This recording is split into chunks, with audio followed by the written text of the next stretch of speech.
Oui, d'accord. Écoutez, donc on m'a demandé de faire une sorte de vue d'ensemble sur nos opérations actuelles, puis quelle sorte d'impact il y a pu avoir sur nos opérations, autant au niveau national qu'expéditionnaire. Donc, je vais y aller quand même assez rapidement, là, en 5-7 minutes. Et ce que je voulais faire en premier, c'est de vous montrer une diapositive qui englobe nos opérations. C'est une diapositive qu'on utilise au niveau non classifié pour représenter où on est, le nom des opérations, puis combien de monde qu'on a déployé dans ces endroits-là. Fait que je ne fais pas quelque chose de détaillé. Je n'ai pas le temps de vous expliquer toutes les opérations, mais j'ai essayé avec des numéros de démontrer c'était quoi le type d'opération qu'on avait. S'il vous plaît, ouais, revenez à la première, merci. Puis, vous voyez de 1 à 7. Puis, étant donné que le forum est surtout pour des opérations de renforcement des sécurités, des forces de sécurité, vous pouvez regarder le numéro 4. Le numéro 4, Capacity Building. On a vraiment 3 opérations, je dirais, principales, dont l'objectif primaire est le renforcement des forces de sécurité. Mais ceci étant dit, pour plusieurs autres opérations, on va faire du renforcement des forces de sécurité, des capacités des forces de sécurité de manière secondaire, puis de manière un peu ad hoc ou plus par design, comme sur l'opération Réassurance. La semaine dernière, on a eu un exposé ou le dernier séminaire, on a eu un exposé du colonel Laforêt. Et puis, de leur côté, leur objectif primaire, c'est vraiment de faire...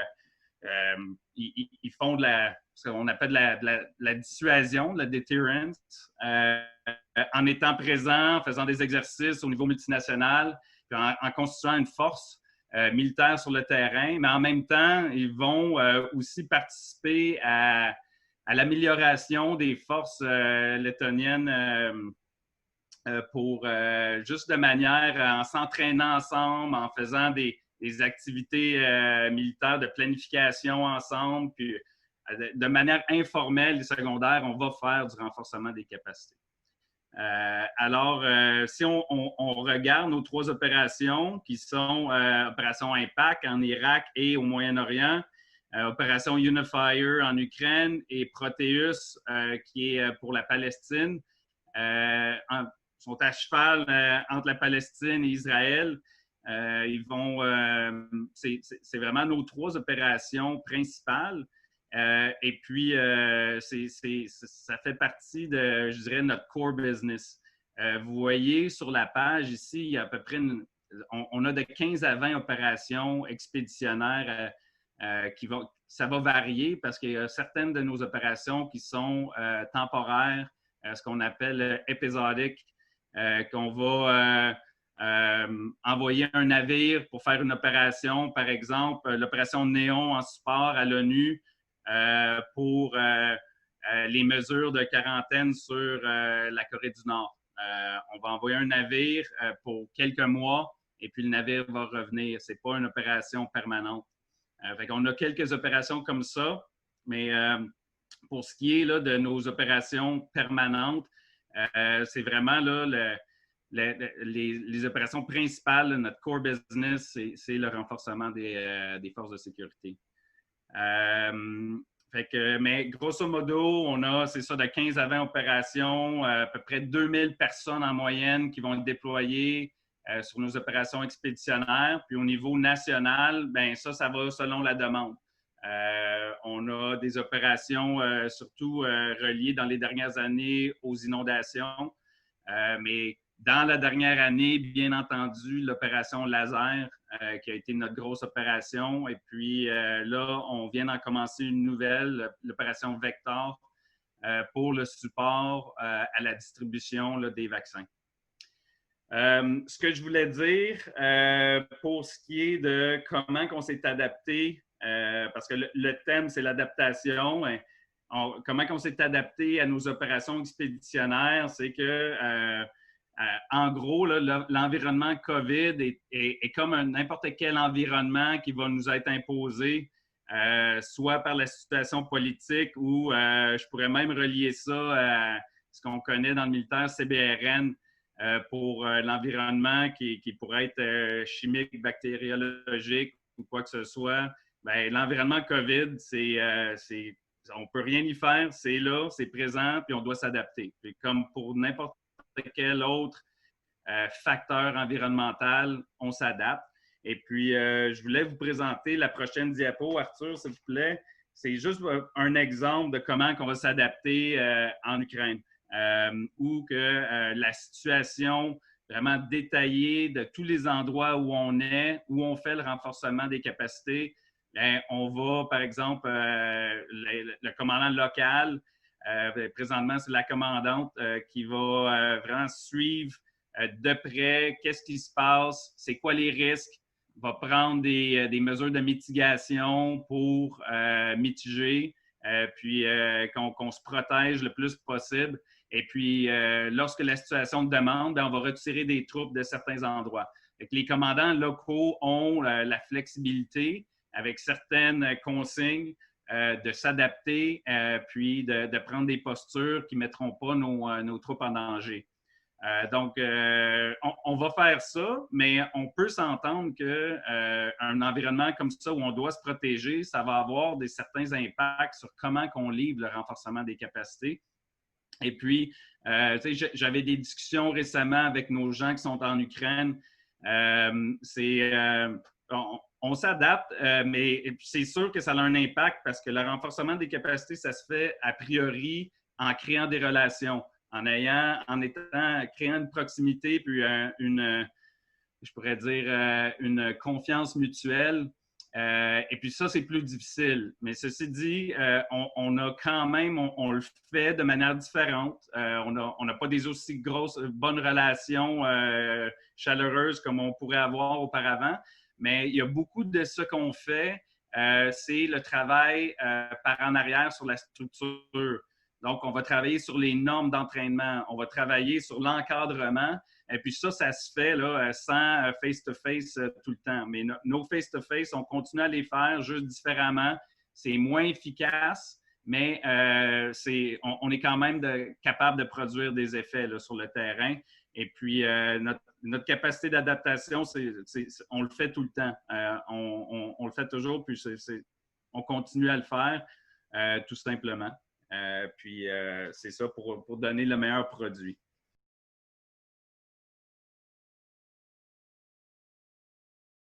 Pour tout ce qui est déploiement, les militaires ont généralement 3 phases, le pré-déploiement, le déploiement et le retour de déploiement, ce qu'on appelle le post-déploiement. Les évaluations qui doivent être faites pour les militaires qui doivent quitter ce qu'on appelle des dépistages améliorés ont dû être adaptées parfois avec toutes les règles sanitaires qui devaient s'imposer, mais aussi on est obligé d'utiliser des plateformes. Les plateformes virtuelles sont devenues en santé mentale quelque chose de, je vous dirais, très courant. Dans les années précédentes, on utilisait des plateformes de base à base, d'une base militaire à une autre base militaire. Mais maintenant, on utilise vraiment des plateformes que les gens peuvent utiliser sur une tablette personnelle ou encore sur juste un appareil mobile. Donc, on doit utiliser ça fréquemment maintenant parce qu'en raison de la distanciation sociale et puis des règles sanitaires. Aussi, les gens, pour les déploiements, ont des préparations. Puis dans la préparation, on a un programme national d'éducation santé mentale qui s'appelle le RVPM, En route vers la préparation mentale. Et puis la préparation est donnée une session de groupe, justement avant le départ, mais aussi au retour. Les plateformes ont dû être utilisées à quelques reprises pour donner les formations en groupe parce qu'il y avait une difficulté justement avec les conditions sanitaires. Puis, on a dû s'adapter avec différentes plateformes et puis, je vous dirais qu'on devient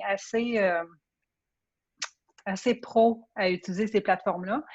C'est pratique pour plusieurs personnes parce que justement, des personnes ne pouvaient pas se déplacer en raison d'isolation et des choses du genre. Puis, c'est ce que aussi on a utilisé beaucoup pour l'opération laser ici au Canada. Pendant le déploiement, on est obligé aussi d'utiliser les plateformes. parce que les gens ne pouvaient pas se déplacer facilement.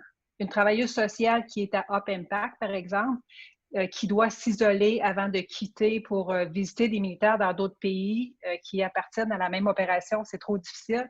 Donc, on utilise des plateformes. Les gens qui doivent s'isoler, par exemple, pendant le déploiement, ce qu'on fait au niveau de la santé mentale, c'est que si ce n'est pas possible de voir les gens qui sont en isolation, on essaie d'avoir un contact premièrement avec une plateforme. Sans ça, on s'assure d'avoir un appel téléphonique à chaque personne pour leur offrir des services et savoir qu'il y a quelqu'un qui peut être au bout du fil s'ils ont des moments plus difficiles ou s'ils trouvent que l'isolement est trop long pour eux ou il y a des difficultés à la maison, par exemple, on leur offre un service. La difficulté présentement, je vous dirais, au niveau de la santé mentale, est surtout que lors des déploiements, il n'y a pas de congé pendant les déploiements. Donc, les gens qui quittent pour un déploiement de 6 mois savent qu'ils quittent le foyer et qu'ils reviendront au foyer 6 mois après, plus 2 semaines d'isolation. Donc, le congé de mi-déploiement n'est pas possible. Donc, pour les familles, puis pour les militaires, ça ajoute une difficulté parce que l'ennui s'installe et puis parfois, on trouve ça plus long. On trouve que le déploiement n'est pas coupé parce que lorsqu'on déploie, tout le monde a hâte d'avoir ce fameux congé. Ça, c'est plus difficile pour les familles. Ensuite de ça, au retour, les gens reçoivent encore une formation pour faire réintégration au foyer, des trucs sur comment ça peut se passer, comment on peut adapter notre quotidien au retour. Cette formation-là, on essaie le plus possible encore de la donner en personne. Donc, on envoie des travailleurs sociaux ou des infirmières en santé mentale donner la formation directement en opération. Sinon, on doit utiliser les plateformes. Et au retour, lorsque les gens sont en isolation, encore là, on envoie souvent des travailleurs sociaux qui sont sur les lieux et les gens peuvent les consulter au besoin. Et il y a quelqu'un qui est en appel toujours 24 heures sur 24, 7 jours par semaine pour répondre à leurs besoins. Lors du retour, les gens sont en isolation. C'est difficile pour eux d'être aussi près de la maison, mais de ne pas pouvoir y aller. Mais les militaires sont très conscients de la sécurité et des risques sanitaires pour eux et pour leur famille. Donc, les gens respectent les 2 semaines de confinement, même si ça est difficile. C'est pas mal ce qu'on a été obligé d'adapter au niveau de la santé mentale. La réalité pour les femmes dans la situation de COVID, moi, je vous dirais que c'est surtout encore un rôle social que les femmes ont, je vous dirais, de logisticienne en maître du foyer. Donc, lorsqu'on quitte et qu'on sait qu'au foyer, il y a la COVID et puis que tout le plan qu'on met en place ne fonctionne pas au niveau du soutien, de la garde des enfants, tout ça, ça augmente le stress et souvent les femmes vont sentir je vous dirais, une culpabilité qui doit être travaillée. Mais pour ce qui est le reste des conditions sanitaires et tout ça en déploiement, ça ne porte pas plus de questionnement ou de préoccupation que la condition des hommes.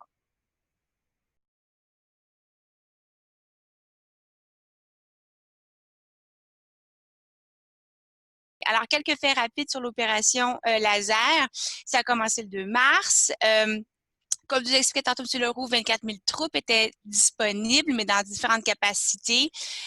Donc, par exemple, on a assisté en tant que Forces armées canadiennes donc à la Santé publique Canada pour l'entrepôt d'équipements de protection du personnel. Ça peut peut-être nous rappeler les réfrigérateurs pour l'opération actuelle, l'opération Vector. Et puis, on a soutenu les résidents de Long-Term Care Facilities et des centres hospitaliers de soins de longue durée, les CHSLD. Donc, 7 centres en Ontario et 54 au Québec. Et puis, avec des chaînes de commandement extrêmement différentes. Donc, important.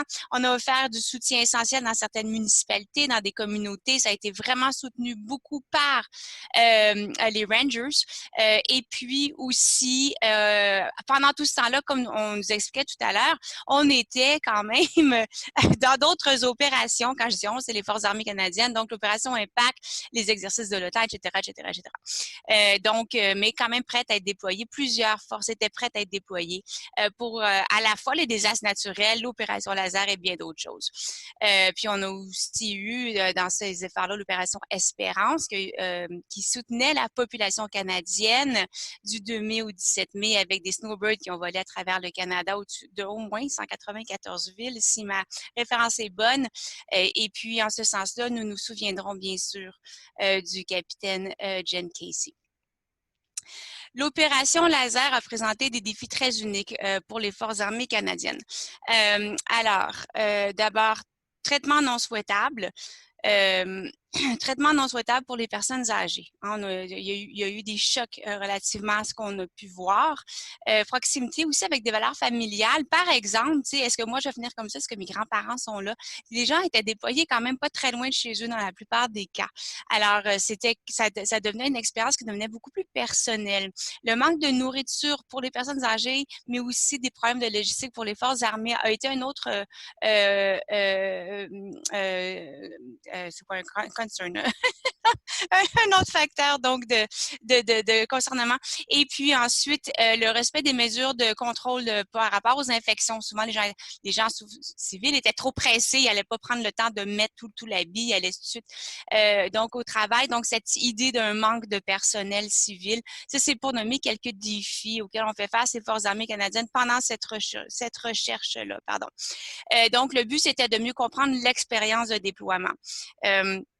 Donc, dans cette expérience-là, donc, on voulait savoir c'était quoi les valeurs qui étaient positives, qu'est-ce qu'on avait appris, qu'est-ce qui était négatif, qu'est-ce qu'on n'avait pas appris, en fait, et puis, ou en fait, qu'est-ce qui allait avoir un impact par rapport à la foi en la société canadienne, si vous voulez.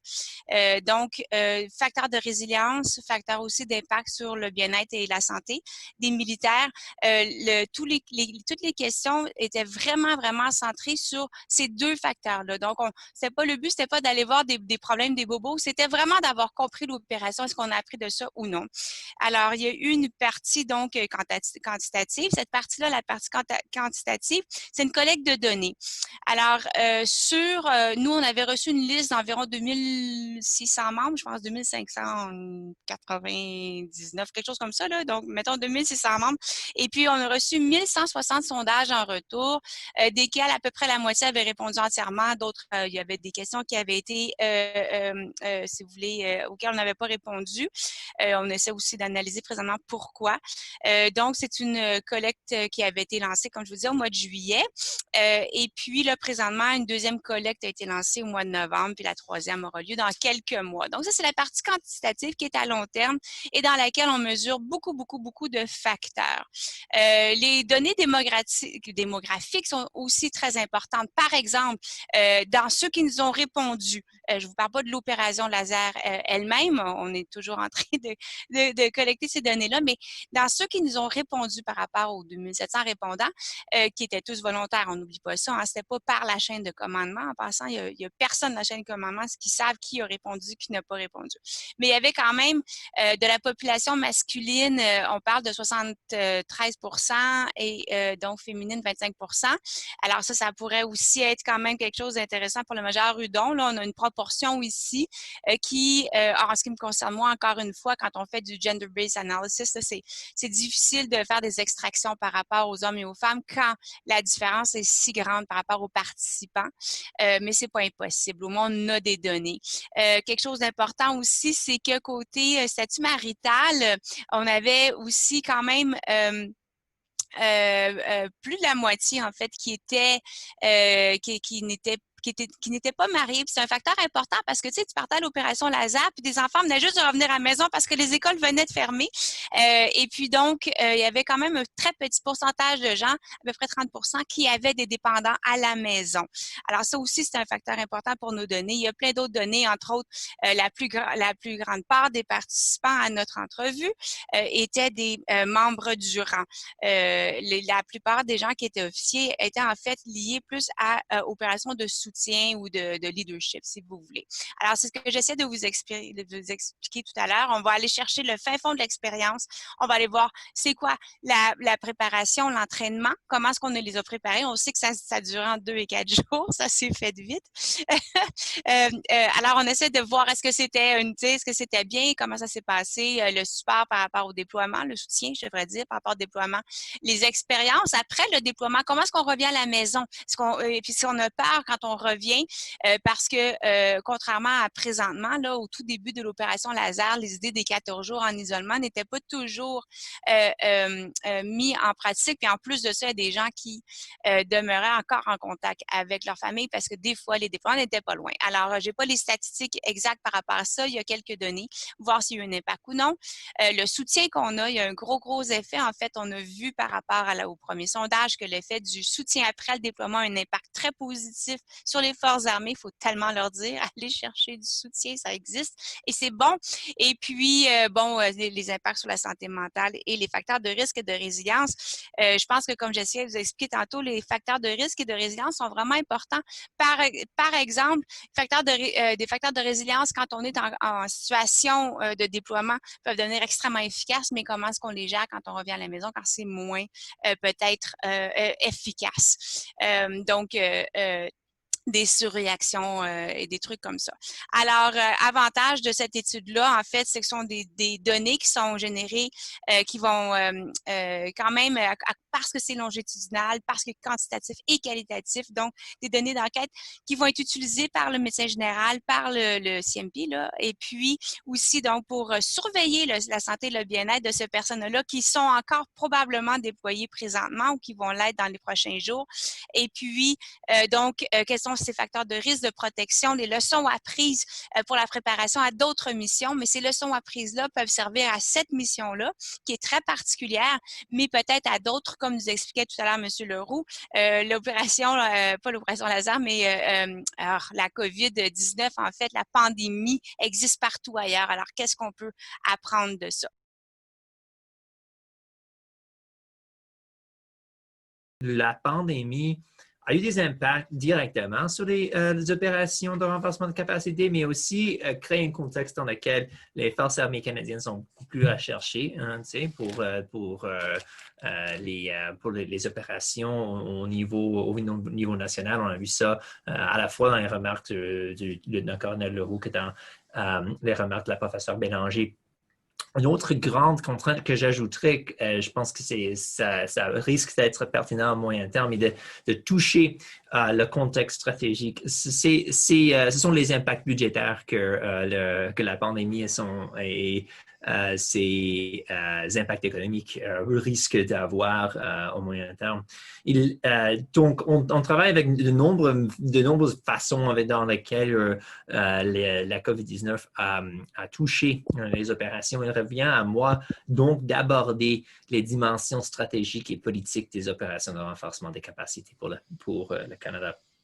Le premier aspect, ce que j'aimerais faire, c'est de parler dans un couple de différents temps des différentes valeurs ou bénéfices de ces opérations, qu'est-ce qui en ressort potentiellement, les défis stratégiques de ces opérations. Le premier aspect est direct. Le fait que ces opérations donc aident des partenaires qu'on cherche à aider dans un contexte de défis de sécurité qui sont partagés, des défis tels que la Russie et ses proxys en Ukraine, Daesh, le Taliban, ou dans le cadre du renforcement des capacités pour les opérations de paix, de soutien à ces opérations-là, le fait de l'instabilité en général. Ici, il y a un peu une question autour de ces opérations.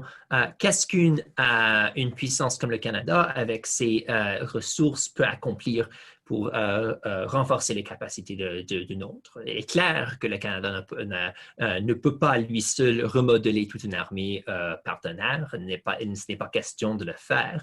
Le Canada fait plutôt une différence avec les unités avec qui il travaille et aussi sur un impact dans certains cas dans les institutions avec lesquelles le Canada travaille. Il s'avère très clair que le renforcement des capacités comprend son lot de défis, surtout à court terme. Il y a les risques que ces opérations-là subissent potentiellement un gaspillage d'efforts, qu'on peut avoir un très grand impact au niveau tactique avec les unités avec qui on travaille, mais si des questions politiques pour l'utilisation de ces forces ne sont pas réglées, il y a des questions qui se posent. Est-ce qu'il y a finalement un certain gaspillage des efforts? Il y a le problème qu'on a vu dans certaines opérations menées par les États-Unis, par exemple, d'appuyer des forces qui peuvent utiliser leur formation pour des fins qu'on ne veut pas. On a eu une discussion suite au coup d'État au Mali au mois d'août. Quel impact est-ce que les opérations de renforcement de capacité ont eu pour donner aux complotistes du capital humain pour lancer leur complot, par exemple? Surtout les activités de formation menées par les États-Unis.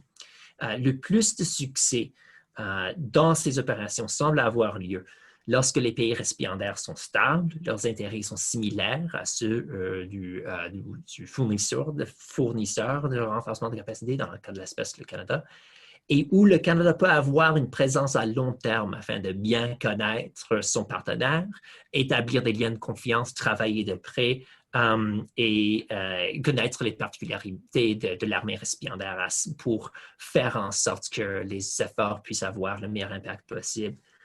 La COVID, comme le lieutenant-colonel Leroux l'a exprimé, a eu des impacts problématiques à cet égard, à ce dernier égard, en particulier cette dimension de contact au jour le jour quotidien, en diminuant les contacts entre les forces armées. Ça risque d'avoir un impact, mais on a vu quand même qu'il y a des moyens d'adaptation.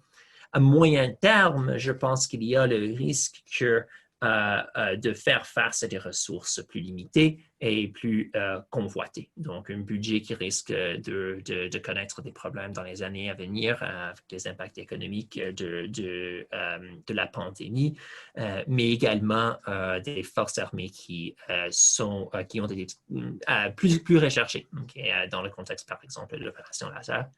À mon sens, le fait que les liens de confiance soient tellement importants pour l'efficacité des opérations de renforcement de capacité, il serait pertinent, s'il y a des choix à faire, de garder le cap le plus possible avec les relations dans les opérations de renforcement de capacité qui existent déjà, afin de les continuer, afin d'avoir le meilleur impact possible.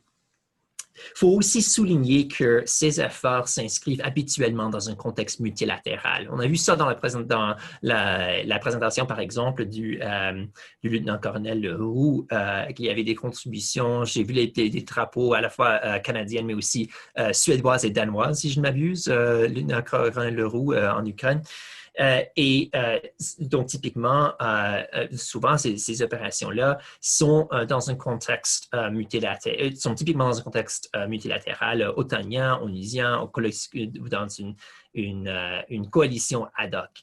Donc, ainsi, l'impact de ces opérations doit être analysé, à mon sens, comme faisant partie d'un tout qui serait difficilement réalisable si chaque contributeur, comme le Canada disait, ce n'est pas vraiment de ma responsabilité, par exemple. Et l'influence du Canada peut être d'autant plus importante dans ce contexte multilatéral. Je pense ici à une remarque de la brigadier générale Carignan lors de la séance du mi-octobre. Donc, elle est la commandante de la mission otanienne de formation en Irak. Et elle a indiqué que c'était important pour elle de focaliser sur les contacts avec les institutions militaires irakiennes. Le genre de décision qu'elle a la possibilité de prendre dans ce contexte multilatéral qui a un poids et une autorité très importants lorsque c'est la décision qui est prise par la commandante d'une force otanienne et qui va au-delà d'un effort bilatéral. Donc, c'est dans ce contexte, entre autres, que je pense que ce contexte multilatéral fait en sorte que le Canada peut avoir un impact bien plus important. La dimension alliée soulève, je pense, une grande bénéfice stratégique de ces opérations de renforcement de capacité. le fait de faire une contribution à des partenariats qui, pour diverses raisons, sont très importants pour le Canada et pour sa stratégie globale. Donc, en d'autres termes, à titre d'exemple, si l'OTAN appelle au Canada de faire du renforcement des capacités, contribuer à ces opérations-là serait une moyen de faire sa part pour l'Alliance, de gagner de l'influence au sein de l'Alliance. Mais il y a un risque ici également. Le risque, c'est de faire ces opérations, différentes opérations, parce qu'on veut être vu comme étant en train de faire quelque chose. Donc, c'est un risque que c'est important que les décideurs politiques évitent, je pense. Le risque essentiellement de miser un peu moins sur une analyse des bénéfices et des coûts de certaines opérations en tant que telles, et plutôt de penser en termes de, bon, qu'est-ce que ça fait pour la réputation du Canada en tant que contributeur à des partenariats multilatéraux. Et en tout cas, donc, voilà un peu certains bénéfices, mais aussi certains risques qui viennent de cette valeur stratégique-là, au simple fait de contribuer à des activités multilatérales. Et là, je pense que le contexte multilatéral est important d'analyser sous l'optique de la pandémie. Il a été intéressant d'entendre des remarques dans le contexte otanien il y a au 20 novembre, par exemple, et suggérer que puisque la pandémie a impacté tous les alliés de l'OTAN essentiellement, c'était pas si grave, pas si pire que ça en termes du sens de contribution mutuelle entre les différents alliés.